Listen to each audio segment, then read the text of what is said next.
দুদিনের জন্য সিমলা ঘুরতে এসে চেটে পুটে উপভোগ করলাম পুরো সিমলা। চেখে দেখলাম সিমলা ম্যাল রোডের স্ট্রিট ফুড, চাপলাম সিমলার রোপওয়ে। রোপওয়ে ধরে একেবারে ওপরে গিয়ে দেখলাম জাকু টেম্পল, সেখানে পুজোও দিলাম। 1857-এ এস্টাবলিশড সিমলা ক্রাইস্ট চার্চ দেখলাম। ঘুরে বেড়ালাম সিমলা রিজে, লক্কর বাজারে মার্কেটিং করলাম। হঠাৎ শিলাবৃষ্টি উপভোগ করলাম। সিমলার সূর্যাস্তের সাক্ষী রইলাম। সিমলা কালীবাড়িতে পুজোও দিলাম। সিমলাতে এলে কি কি দেখবেন, কি করবেন তা তুলে ধরলাম আমার চ্যানেল পুষ্পল এক্সপ্লোরসে। গাড়িতে করে সিমলা যখন ঢুকছি তখন সন্ধে হয়ে এসেছে। যত সিমলা শহরের দিকে এগোচ্ছি তত গাড়ির জ্যাম বাড়ছে। সামনে ঝলমলে সিমলা শহর দেখা যাচ্ছে। রাত্রি 7টা নাগাদ সিমলা পৌঁছে উঠলাম হোটেল ভিক্টোরিতে। হোটেল ভিক্টোরি টানেলের মুখে রাস্তার ওপর একটা বেশ ভালো হোটেল। জিনিসপত্র রেখে ফ্রেশ হয়ে বেরিয়ে পড়লাম। হোটেলের গেট থেকে একটা আঁকাবাঁকা রাস্তা উঠে যাচ্ছে সোজা ম্যাল রোডে।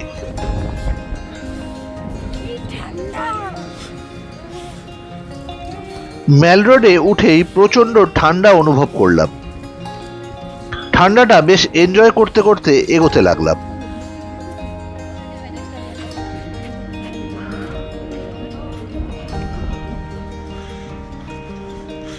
একটা ফলকে ভারতীয় পতাকা জড়ানো এবং সেখানে লেখা my country my mission my comrades my duty. সামনে একটা গেটে লেখা আর্মি ট্রেনিং কম্পাউন্ড।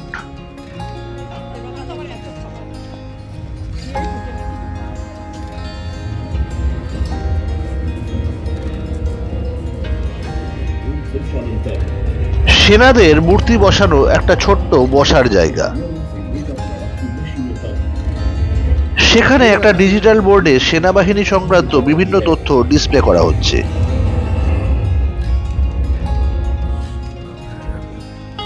ম্যাল রোড ধরে আমরা এগোচ্ছি ম্যালের দিকে। এখানে সরকারি গাড়ি ছাড়া গাড়ি চলাচল নিষিদ্ধ।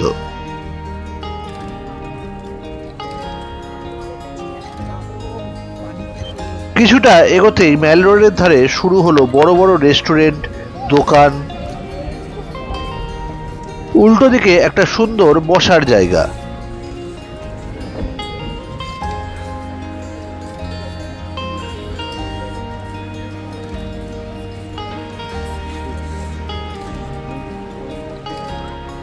আমরা ব্রিটিশ আমলের ইন্ডিয়ান কফি হাউস পেরোচ্ছি।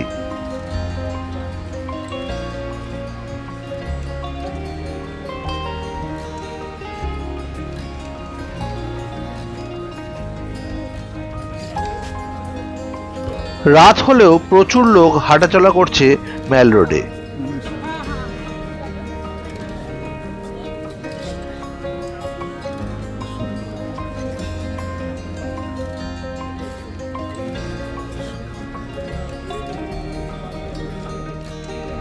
হাঁটতে হাঁটতে আমরা চলে এলাম টাউন হলের সামনে। ব্রিটিশ আমলের আর্কিটেকচার এই টাউন হল। দরজার ওপর লেখা town hall municipal corporation of Shimla. गाड़ी है हमारा।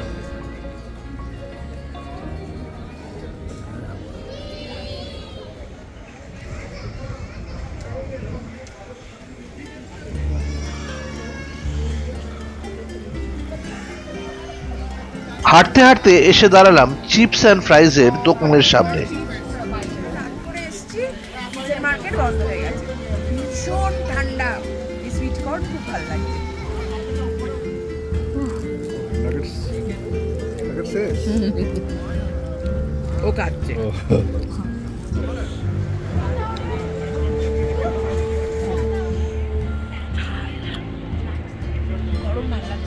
বৃষ্টি হব হব করছে, খুব ঠান্ডা হাওয়া দিচ্ছে।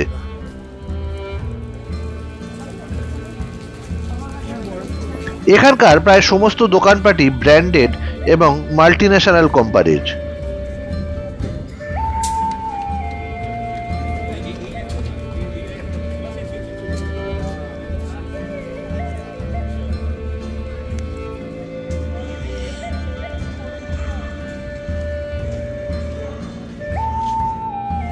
হঠাৎ করে বৃষ্টি শুরু হলো এবং ছোট ছোট শিল পড়তে লাগলো।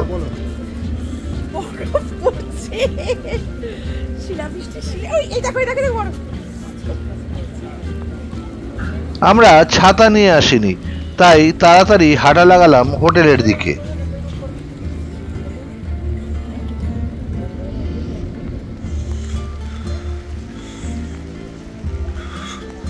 বৃষ্টিতে ঠান্ডা এত বেড়ে গেল যে বেশ কাঁপুনি ধরছে।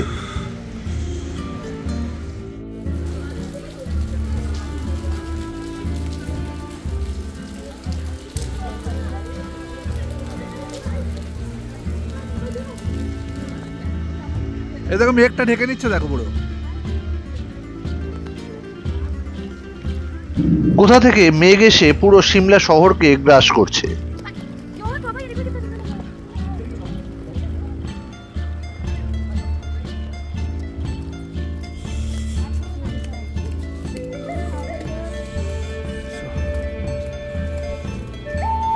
আমরা যখন প্রায় হোটেলের কাছে পৌঁছে গিয়েছি তখন শিলপড়া যেন আরো বৃদ্ধি পেল।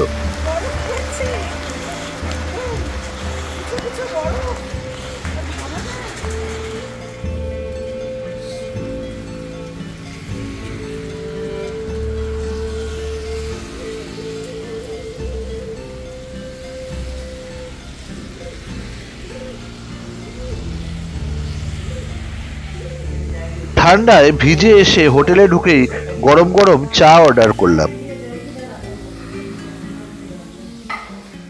পরদিন সকাল, জানলা খুলতেই এক অপূর্ব শোভা চোখের সামনে ভেসে উঠল। রাস্তার ব্যস্ততা এখনো খুব একটা শুরু হয়নি।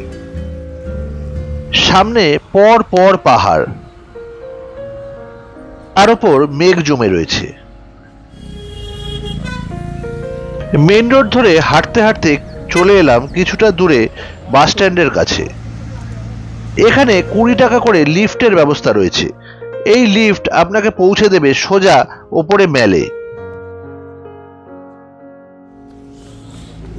প্যারাগ্লাইডিংও আছে।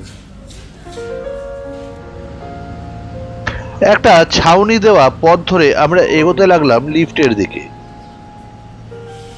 তোরা থেকে ওপরটা তুলে দিল।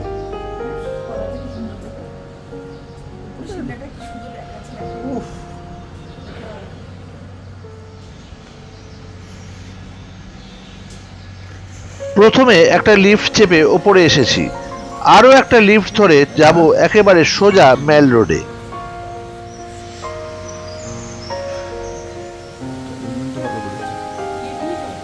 তিনটাই আছে।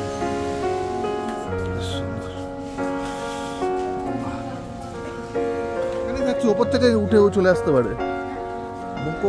মেল রোডে উঠেই দেখলাম এক মহিলা টিকিট বিক্রি করছে। জানতে পারলাম ওটা জাকু টেম্পলে যাওয়ার রোপওয়ের টিকিট। 500, 1000 টাকার দুটো টিকিট কেটে হাঁটতে লাগলাম রোপওয়ের দিকে।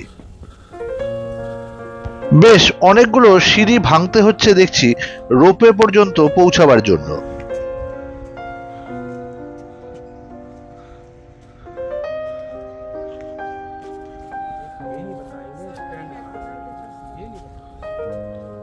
অবশেষে দেখতে পেলাম একটা হাই রাইজ বিল্ডিং, যার উপর লেখা জাকু রোপওয়ে।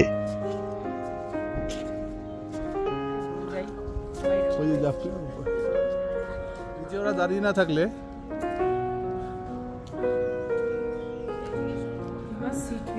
লিফটে চেপে যেতে হবে একেবারে টপ ফ্লোরে। আমরা সোজা একদম 11 তলায় উঠে যাচ্ছি।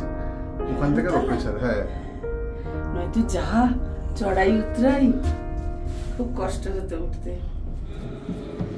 দুটো পরপর রোপওয়ের কার যাতায়াত করে এই রুটে। সিরিয়ালি লোকজনকে তোলা হচ্ছে রোপওয়েতে।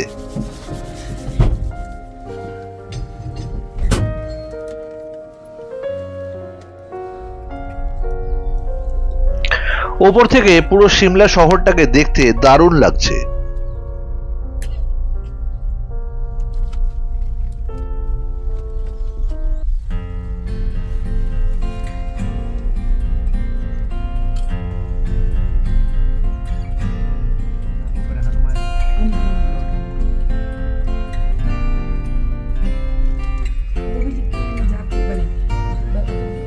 ওপরে এসে রোপওয়ে থেকে নেমে হাঁটতে লাগলাম জাকু টেম্পলের দিকে।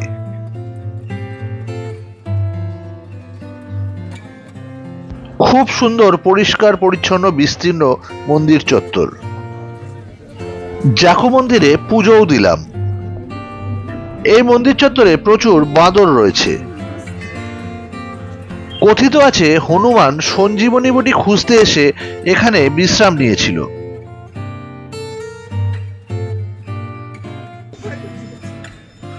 গাছপালায় ঘেরা ভারী সুন্দর মন্দির চত্বর। এখানে 108 ফিটের একটা হনুমানের মূর্তি রয়েছে, যা দূর দূর থেকে দেখা যায়। এখানে লঙ্গরখানায় মানুষজনকে খাবারও পরিবেশন করা হচ্ছে।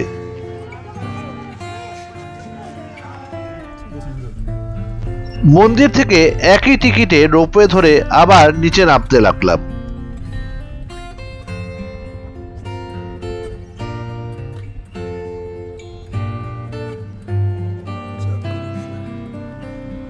রোপওয়ের উঁচু বিল্ডিং থেকে নেমে আবার হাঁটতে লাগলাম ম্যালের দিকে। আকাশ এখন পরিষ্কার নীল। তারা একটা ছবি তুলে দিই। দার্জিলিং এর মতো একটা ঘিঞ্জি নয়, ঘিঞ্জিরা রাস্তাগুলো অতটা নোংরা নয়, পরিষ্কার। দেখো পরিষ্কার রাস্তা দার্জিলিং।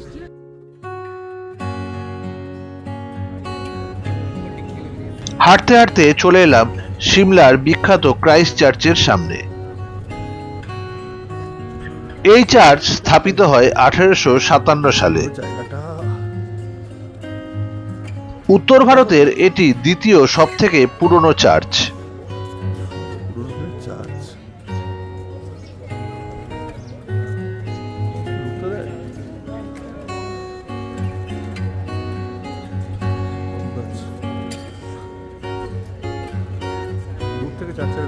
এটা কি সুন্দর গো।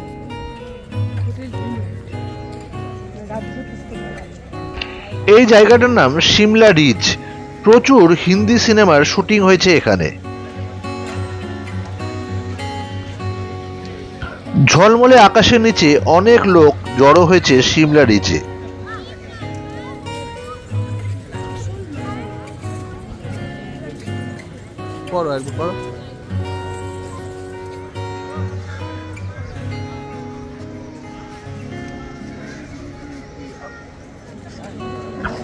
ক্রাইস্ট চার্চের পিছনে জাকু টেম্পলের হনুমানজিকে দেখা যাচ্ছে।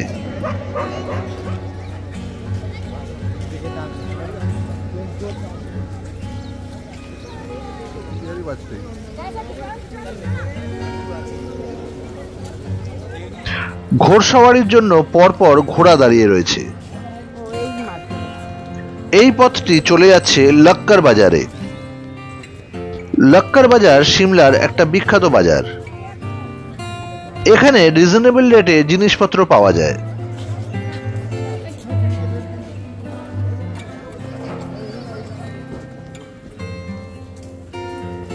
আমরা আত্মীয় স্বজন বন্ধু বান্ধবের জন্য গিফট কিনে নিলাম এইখান থেকে।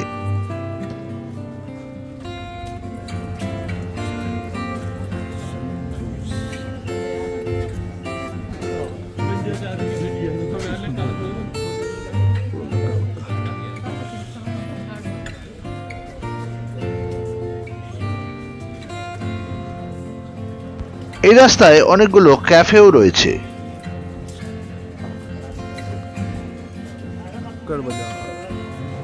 হঠাৎ আবার নামলো বৃষ্টি।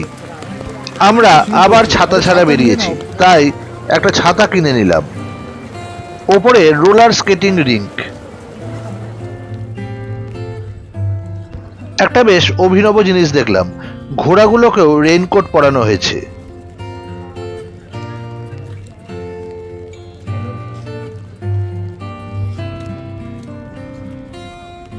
ব্রিটিশ আমলের এই বিল্ডিংগুলোতে বিভিন্ন রকমের এক্সিবিশন সাজানো রয়েছে।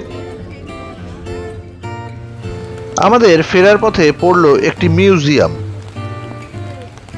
বেরিও। এই রাস্তাটাই চলেছে কালী মন্দিরের দিকে। এটাই তো কালীবাড়ি, যে কালীবাড়ি পুজো নেবে। দাঁড়াও দেখছি, দেখে আসি স্যার।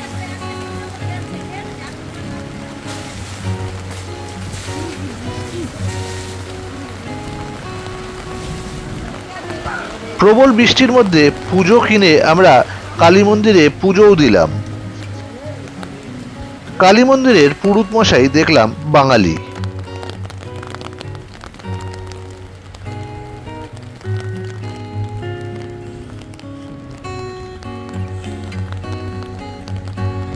কালী মন্দিরের ক্যাম্পাস থেকে আশপাশটা খুব সুন্দর লাগছে। কালী মন্দিরের পাশ দিয়ে একটা রাস্তা নেমে আসছে আমাদের হোটেলের দিকে।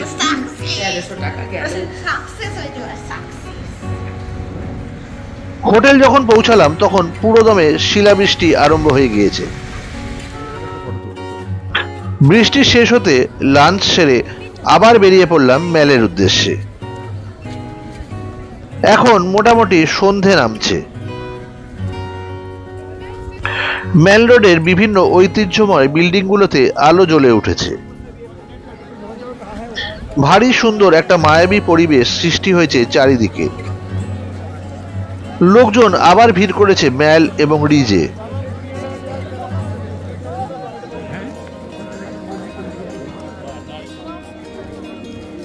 সন্ধেবেলা মার্কেট আবার জমে উঠেছে।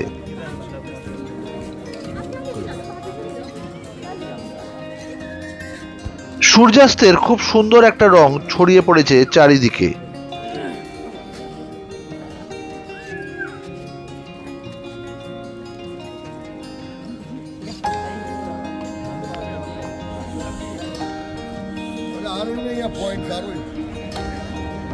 আমরা ম্যাল রোড ধরে অনেকটা এগিয়ে চলে এলাম এক জমজমাট মার্কেট প্লেসে।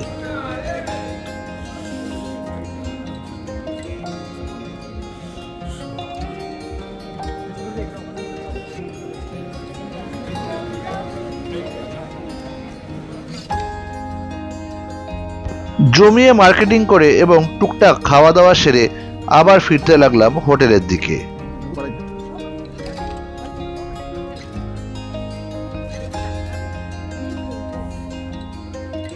এখানে হোটেল আছে দলজিৎ, খাবে দলজিতে?